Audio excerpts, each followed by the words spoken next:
Good evening. Myself Shweta, clinical instructor from RPMS बस्तारा Karnal. आज के YouTube video में हम डिस्कस करेंगे इमरजेंसी मेडिकेशंस के 5 मेमोनिक्स ताकि हम उसको ईजिली रिमेंबर कर सकें। पहला है immediate treatment for myocardial infection. Myocardial infection एक हार्ट रिलेटेड डिसऑर्डर है जिसमें सीवियर पेन जैसे सिम्टम, और ये होता क्यों है? Because blood supply to the cardiac myocardium muscle layer जो कॉन्ट्रैक्ट करती है उसमें अफेक्ट हो सकती है। मोना बी आप याद रख सकते हैं इस निमोनिक से कि मोना बी मोस्ट प्रायोरिटी पर हम देते हैं मॉर्फिन। देन आपको पेशेंट को ऑक्सीजन सपोर्ट प्रोवाइड करना होता है। थर्ड वन नाइट्रेट्स वेजो डायलेशन करके हार्ट सप्लाई को एनहेंस करते हैं। एस्पिरिन ब्लड थिनिंग एजेंट है क्योंकि क्लॉट्स बहुत बन रहे हैं। और बीटा ब्लॉकर्स बीपी को कंट्रोल करते हैं। एक्यूट हार्ट फेलियर मैनेजमेंट, अगर पेशेंट को सडन हार्ट फेलियर हो रहा है तो उसकी मैनेजमेंट के लिए हम LMNOP देते हैं। L से लेसिक्स ड्रग देते हैं हम। M से morphine pain killer heart failure में जा रहा है। नाइट्रेट्स वेजोडाइलेशन करेंगी, ऑक्सीजन सपोर्ट प्रोवाइड करना है। और पोजीशन में पेशेंट को एलिवेटेड अपर बॉडी रखनी है जिसे हम मेडिकल में सेमी फाउलर्स पोजीशन कहते हैं। नेक्स्ट आती है टाइप्स ऑफ शॉक, जो मैंने एक प्रीवियस अपनी यूट्यूब वीडियो में भी डिस्कस किया है, मैं एक बार और करती हूँ।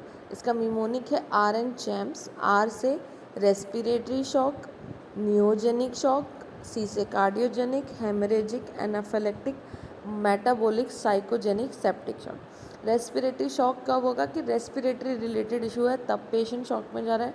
Neurogenic nervous system related disorder है जिसमें स्पाइनल इंजरीज की वजह से पेशेंट शॉक में जाता है। उसके बाद आपका आता है कार्डियोजेनिक शॉक। कार्डियोजेनिक शॉक के बहुत सारे कॉजेज हो सकते हैं। मेनली आपके हार्ट में इम्पैक्ट की वजह से पेशेंट किस में ब्लड सप्लाई प्रॉपर नहीं हो रहा है और पेशेंट किस में जा रहा है आपका शॉक में। हेमरेजिक शॉक में बहुत ज़्यादा सीवियर ब्लड लॉस हो रहा है। इंटरनल बॉडी में इशू नहीं है लेकिन ब्लड लॉस ज़्यादा होने की वजह से ब्लड सप्लाई पेशेंट की प्रॉपर बॉडी की प्रॉपर नहीं हो रही है और पेशेंट किस में जा रहा है शॉक में।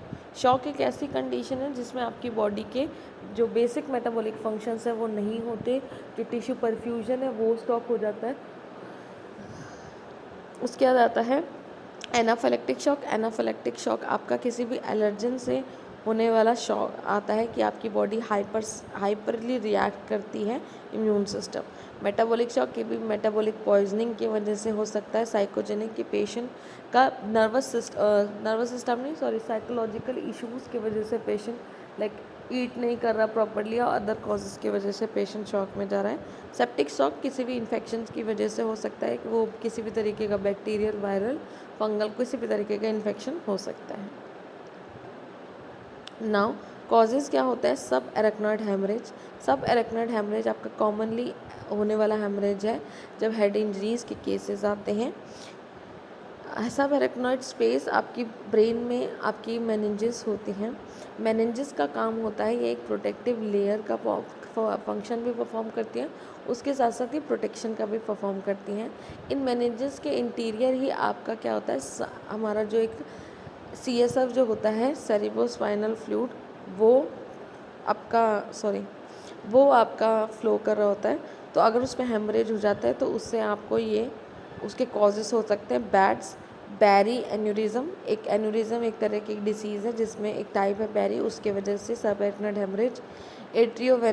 वेनस मालफॉर्मेशन ऑलरेडी है, ट्रॉमा हो गया हेड इंजरी एंड स्ट्रोक की वजह से। नाउ